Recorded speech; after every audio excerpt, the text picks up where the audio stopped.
Hi, hope you all are doing well. Growing up, I had a friend of mine who was really focused and he knew what he wanted to do in life. He wanted to set up a good business that will make a great impact in the society, a positive influence. And well, he did that. He invested all the resources, energy into this, and he set up this business, and his business did well. But after some time, something happened. All of a sudden, there was a financial crisis that hit the market, and his business went under, and everything collapsed.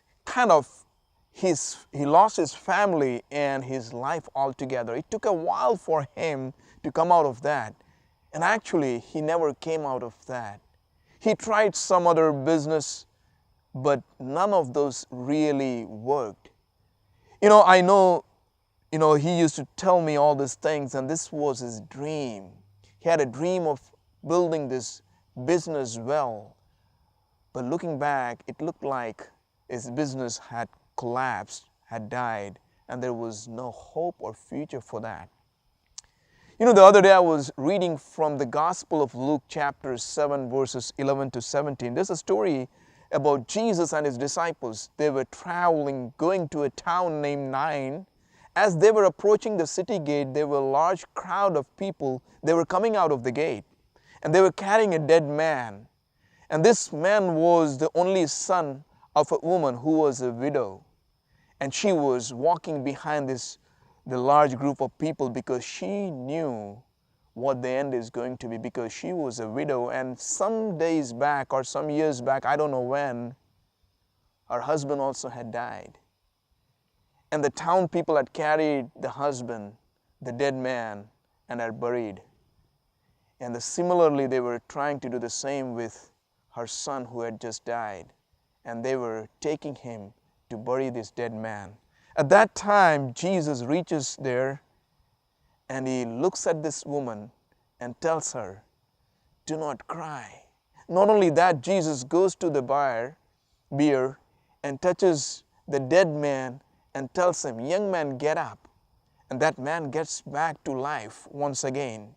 The interesting thing here is, as this dead man was brought out of the city gate, Jesus, who said, "I am the resurrection and the life in itself was approaching towards that town or the city gate where he raises this man back to life.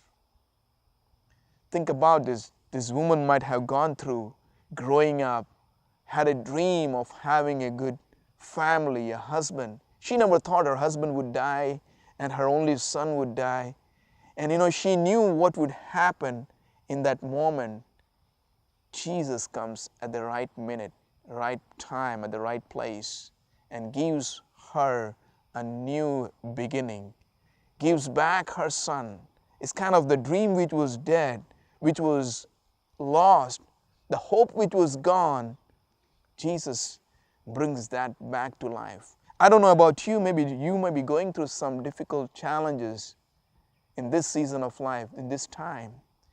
Maybe, as I said, it might be your business, your profession, or maybe it may be the relationship. Or maybe, let me say this way, maybe it might be spiritually you are feeling inside there is something that has died. You have been trying a lot and you feel like there is no hope, there is no way you can come out of this. But I want to encourage you today. As Jesus and his disciples walked and came at that right place at the right time, and tells that woman, "You do not have to cry. I am the life. I am the one who can resurrect the things that are dead. I can bring back the dead spirit to life." He died on the cross so that we may have that life, and life abundant, a resurrected life, an eternal hope in him. May God bless you.